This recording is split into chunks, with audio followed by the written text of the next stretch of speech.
இப்போ லாஸ்ட் இயரே நம்ம வந்து பார்த்தோன்னா 2023 தான் வந்து ஹாட்டஸ்ட் இயர் ஆன் ரெக்கார்ட். ஆனால் போக பார்த்தா 2024 அதை பீட் பண்ணிடும் போல் தெரியல. இந்த வருஷம் வந்து மழை எந்த அளவுக்கு அதிகமாக இருக்க போகுது, அது எப்போ பெய்ய போகுது, அதிகமாக இருக்க போகுது, நோ டவுட் மழை வந்து அதிகமாக இருக்க போகுது. அது நமக்கு தேவைப்படும் போது பெய்ய போகுதா, இல்லை துபாயில் பெஞ்ச மாதிரி ஒரே நாளில் பெஞ்சிட போகுதா, ஒரே வாரத்தில் பெய்ய போகுதா அப்படிங்கக்கூடிய பிரச்சனை தான் நமக்கு இருக்குது.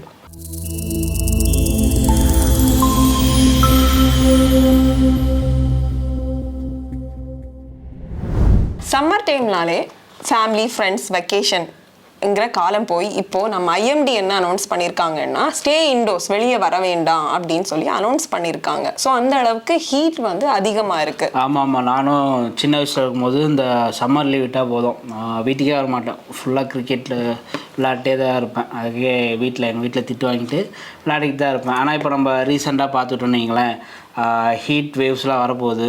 வீட்டை விட்டு வெளியில் வரக்கூடாது. காலைல 11 மணி to 3 மணி வரை யாருமே வெளிலே வர வேண்டாம். இன்னும் வெயிலில் போய் வேலை செய்கிறவங்க வந்து டைமிங் மாற்றணும். பயங்கரமாக இந்த உடல் உழைப்பு செய்யக்கூடிய வேலைகளை வந்து அந்த குறிப்பிட்ட டைமில், இந்த ரொம்ப அதிகமாக வெயில் அடிக்கக்கூடிய டைமில் வந்து செய்யக்கூடாது.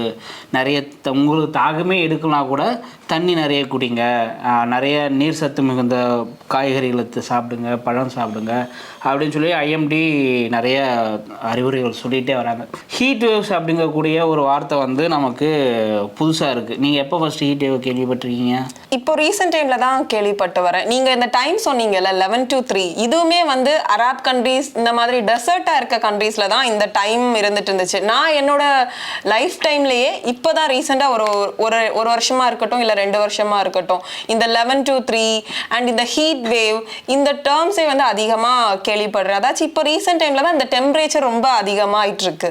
ஆக்சுவலாக வந்து உங்களுக்கு இல்லை, எனக்கும் இல்லை, நம்ம சவுத் இந்தியாவை பொறுத்தவரை ஹீட் வேவ் அப்படிங்கிறதே வந்து பார்த்தோன்னா ஒரு புது வார்த்தை தான், வெப்பஅலை அப்படிங்கிறது. இந்தியாவுக்கு வெப்ப அலையோடைய தாக்கம் எங்கே இருக்கும், எங்கே அதிகமாக இருந்தது அப்படின்னு பார்த்தோன்னா சென்ட்ரல் இந்தியாவில் எந்தெந்த மாநிலங்கள் அப்படின்னு பார்த்தோன்னா பீகார், உத்தரப்பிரதேஷ், மத்திய பிரதேஷ், ஜார்க்கண்ட் போன்ற அந்த சென்ட்ரல் இந்தியா பகுதிகள் தான். ஏன்னா அங்கே வந்து உங்களுக்கு குளிர்ந்த காற்று, நமக்கெல்லாம் அந்த குளிர்ந்த காற்று எப்போ வரும், எங்கேருந்து வரும்னு பார்த்தோன்னா இந்த கடல் பகுதியிலேருந்து குளிர்ந்த காற்று வந்து அந்த டெம்பரேச்சரை ஓரளவுக்கு மேனேஜ் பண்ணிட்டோம். இங்கே இருக்கக்கூடிய காற்று சுற்றி லேண்ட் சர்ஃபேஸாக இருக்கிறதுனால அந்த ஹீட்லாம் வந்து அப்படியே அங்கேயே சுற்றிக்கிட்டே இருக்கும். ஸோ அங்கே வந்து அந்த காற்று வந்து எஸ்கேப் ஆக முடியாது. அதனால் அந்த பகுதிகளெலாம் வந்து ஹீட் வேவ்ஸ்க்கு அதிகமாக பாதிக்கக்கூடிய பகுதிகள். இப்போ வந்து போன வருஷம் 2022 ஐஎம்டி வந்து ஒரு அவங்களுடைய ஆனுவல் ரிப்போர்ட்டில் சொல்லியிருக்காங்க, ஹீட் வேவ்ஸ் அப்படிங்கிறது இனிமேல் தமிழ்நாடு, கேரளா, மகாராஷ்டிரா, அப்புறம் கர்நாடகா, தெலுங்கானா போன்ற இந்த சதர்ன் இந்தியன் ஸ்டேட்ஸ் இருக்குல்ல, அவங்களுக்கும் அந்த பகுதிகளுக்கும் இனிமேல் ஹீட் வேவ்ஸ் அப்படிங்கிறது பெரிய ஒரு பாதிப்பாக இருக்கும் அப்படின்னு சொல்கிறாங்க. இந்த வருஷம் பார்த்தோன்னா கடந்த 2-3 மாதங்களில் ஈரோடு, சேலம் இங்கெல்லாம் வந்து டெம்பரேச்சர் 43 டிகிரி செல்சியஸ் வரைக்குமே அதிகமாக வந்திருக்கு. இப்போ ஹீட் வேவ்னால என்ன டிஃபைன் பண்ணுறாங்கன்னா பிளேன் ரீஜியன்ஸில் 40 டிகிரி செல்சியஸும், கோஸ்டல் ஏரியாஸில் 37 டிகிரி செல்சியஸும், ஹில்லி ரீஜியனில் 30 டிகிரி செல்சியஸும். ஆனால் இப்போ நம்ம பார்த்தோன்னா நம்ம ரொம்ப அதிகமாக 40லேருந்து 43 டிகிரி செல்சியஸே வந்துட்டோம்.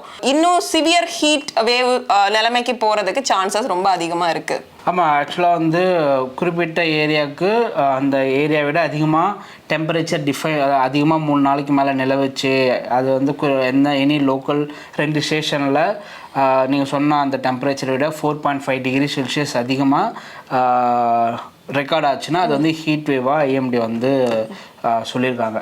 இந்த ஹீட் வேவ் எப்படி உருவாகுது அப்படின்னு பார்த்தோன்னா, ஹீட் வேவ் வந்து எப்பவுமே ஒரு ஹை ப்ரெஷர் ரீஜியனில் தான் உருவாகும்.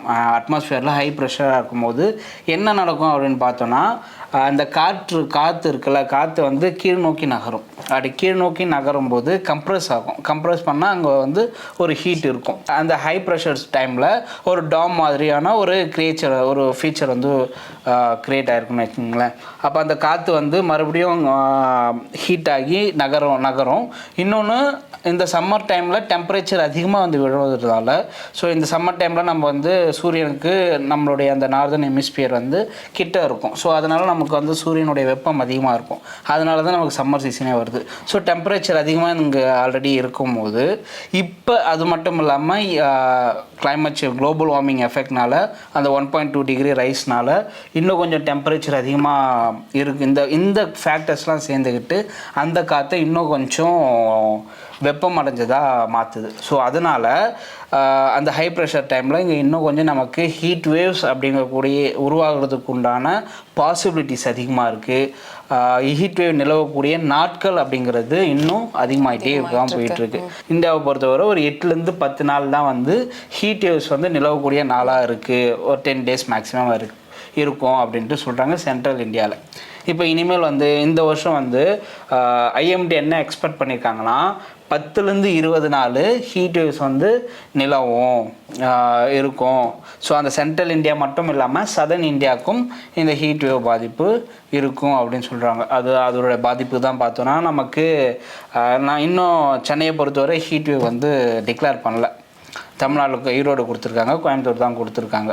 ஸோ ஆனால் நம்ம பார்த்தோன்னா இயல்பாகவே நம்மளுடைய அந்த மினிமம் நார்மல் டெம்பரேச்சர் இருக்கும்ல, அதுவே வந்து 2லேருந்து 4 டிகிரி செல்சியஸ் அதிகமாக இருக்கும். ஸோ அப்படிங்கிற மாதிரி இந்த வருஷம் நமக்கு ஐஎம்டி வந்து சொல்லியிருக்காங்க. குளோபல் வார்மிங்கோட சேர்த்து சென்னை மாதிரி அர்பன் ஏரியாஸில் அர்பன் ஹீட் ஐலண்ட் எஃபெக்டும் ஹீட்டை வந்து வெளியே எஸ்கேப் ஆக விடாமல் ட்ராப் பண்ணி அதிகமான ஹீட் கொடுத்துட்ருக்கு. சென்னை மாதிரி இடங்களில் அர்பன் ரீஜன்ஸில் மட்டும்தான் பார்த்தோம்னா, கன்னியாகுமரி மாதிரி அர்பன் இல்லாத ரீஜன்ஸ்லையுமே டெம்பரேச்சர் வந்து அதிகமாகிட்டு தான் இருக்குது. நம்ம நியூஸில் பார்த்துட்ருக்கோம். இது ஒரு சைடு இருக்கும். இன்னொரு சைடில் துபாய், அங்கே வந்து ஆல்ரெடி டெம்பரேச்சர் வந்து அதிகமாக இருக்க ரீஜியன், சிவியர் ஹீட் வேவ் கூட அவங்க எக்ஸ்பீரியன்ஸ் பண்ணியிருக்காங்க. ஆனால் இந்த வருஷம் பார்த்தோம்னா 240 mm ஆஃப் ரெயின்ஃபால் ஒரே நாளில் அங்கே பெஞ்சிருக்கு. அதாச்சும் 1 year பெய்ய வேண்டிய மழை வந்து 24 hours பெஞ்சு முடிச்சிருக்கு. ஆக்சுவலாக வந்து அங்கே அதிகமாக மழை பெஞ்சதுக்கப்புறம் க்ளவுட் சீடிங் உடைய எஃபெக்ட்னால தான் இவ்வளோ மழை பெஞ்சது அப்படின்னு சொல்லிட்டு பரவலாக சொல்லப்பட்டது. ஆனால் இப்போ வந்து துபாய் கவர்மெண்ட் அந்த யூஏஇ அவங்களே என்ன டினை அது வந்து இல்லை அப்படின்னு சொல்லி அவங்களே டினை பண்ணிட்டாங்க. நேற்று வந்த ரிப்போர்ட்ஸில் என்ன சொல்கிறாங்கன்னா, அந்த வெதர் ஆட்ரிபியூஷன் சயின்ஸாக, ஸோ அவங்க என்ன சொல்லியிருக்காங்கன்னா, இந்த துபாயில் பெஞ்ச மழைக்கு முழுக்க காரணம் வந்து கிளைமேட் சேஞ்ச் தான் காரணம் அப்படின்ட்டு சொல்லிட்டாங்க. இதில் வந்து ஒரு முக்கியமான ஒரு இன்ட்ரெஸ்டிங்கான விஷயமா என்ன பார்க்கணும் அப்படின்னா, போன வருஷம் காப் மாநாடு வந்து துபாயில் தான் நடந்தது. ஸோ அங்கே வந்து பார்த்தோன்னா கிளைமேட் சேஞ்சுக்கு வந்து ஃபாசில் ஃபியூல்ஸ் வந்து காரணம் இல்லை, அதோட எமிஷன் காரணம் இல்லைன்ட்டு துபாயில் தான் பேசப்பட்டது. ஆனால் இப்போ அந்த வந்து அங்கே இப்போ பெஞ்சக்கூடிய மழைக்கு வந்து முழுக்க காரணமே வந்து கிளைமேட் சேஞ்ச் தான் அப்படின்ட்டு சொல்லியிருக்காங்க. துபாய் அந்த யூஏஇலேருந்து அந்த அரப் கண்ட்ரிஸ்லேருந்து ஒரு 2000 kilometers ஈஸ்ட் சைட் பார்த்தோன்னா மும்பை, நம்ம இந்தியா இருக்கும், மும்பை இருக்குது. ஸோ ஏப்ரல் 16 வந்து அங்கே பயங்கரமாக மழை பெஞ்சது. ஏப்ரல் 16 மும்பையில் ஹீட் வேவ் வந்து விட்டுருக்காங்க. இது ரெண்டுமே வந்து ஒரே கிளைமேட்டிக் ஃபினாமினால தான் ஏற்பட்டது அப்படின்னு சொல்லியிருக்காங்க. ஸோ ரெண்டுமே பார்த்தோன்னா இங்கே வந்து அரேபியன் சி, அங்கே வந்து கல்ஃப் ஆஃப் பெர்ஷியன் அப்படின்றாங்க. அந்த ஒரு குறிப்பிட்ட ஒரே கடல் பகுதி தான். என்ன காரணம் அப்படின்னா, நான் முன்னாடியே சொன்ன மாதிரி ஒரு ஹீட் வேவ் வந்து உருவாகிறதுக்கு ஹை ப்ரெஷர் தான் காரணமாக இருக்கும். ஹை ப்ரெஷராக இருக்கும்போது அங்கே வந்து க்ளவுட்ஸ் இருக்காது. ஸோ காற்று வந்து மேலேருந்து கீழ் நோக்கி வந்து நகர்ந்து டிஸ்பர்ஸ் ஆகி போகும். ஸோ இந்த பக்கம் இங்கே ஹை ப்ரெஷர், ஸோ அப்படியே வெஸ்ட் சைடு வந்து லோ ப்ரெஷர், ஹீட் வேவ் இங்கே வந்து ரொம்ப அதிகமான மழை வந்து பெஞ்சிருக்கு. ஸோ ஒரே ஒரு கிளைமேட் ஃபினாமினா பூமி ஒரு பகுதியை வந்து எக்ஸ்ட்ரீம் ஹீட்டை கொண்டு வருது. அதே மாதிரி இன்னொரு பகுதி வந்து எக்ஸ்ட்ரீம் ரெயின்ஃபாலை வந்து கொண்டு வருது. இப்போ லாஸ்ட் இயரே நம்ம வந்து பார்த்தோன்னா 2023 தான் வந்து ஹாட்டஸ்ட் இயர் ஆன் ரெக்கார்ட். ஆனால் போக பார்த்தா 2024 அதை பீட் பண்ணிடும் போல். ஸோ அந்த அளவுக்கான வெயில் வந்து இருக்குது. இன்னும் சொன்னால் 2024 ஜான் தான் வந்து ட்ரையஸ்ட் ஜான்வரி ஃபார் இந்தியா. ஏன்னா இங்கே 2024 நார்த் இந்தியாவில் வந்து போஸ்ட் மான்சூனுக்கு அப்புறம் பெய்யக்கூடிய மழையோடைய அளவு வந்து ரொம்ப சுத்தமாக பெய்யலை. இந்த வருஷம் வந்து நமக்கு வந்து அதிகமாக எப்பவுமே வந்து எவ்வளோ அதிகமாக வெயில் அடிக்குதோ அவ்வளோ அதிகமாக மழை பெய்யும். இது சின்ன வயசில் எங்கள் ஆயா கூட சொல்லியிருக்காங்க. இந்த வருஷம் வெயில் அதிகமாக இருந்தால் மழையும் அதிகமாக இருக்கும். இதுக்கு என்ன காரணம் அப்படின்னா இந்த காற்று அந்த ஏர் இருக்குல்ல, ஸோ எந்த அளவுக்கு வார்ம் ஏராக இருக்கோ அந்தளவுக்கு அது வந்து மாய்ஸ்சரை வந்து கடத்தி கொண்டு போகும். ஸோ இந்த மாய்ஸ்சரில் எங்கே போகுது அப்படின்னா மேலே ட்ராப்போஸ்பியருக்கு போகுது.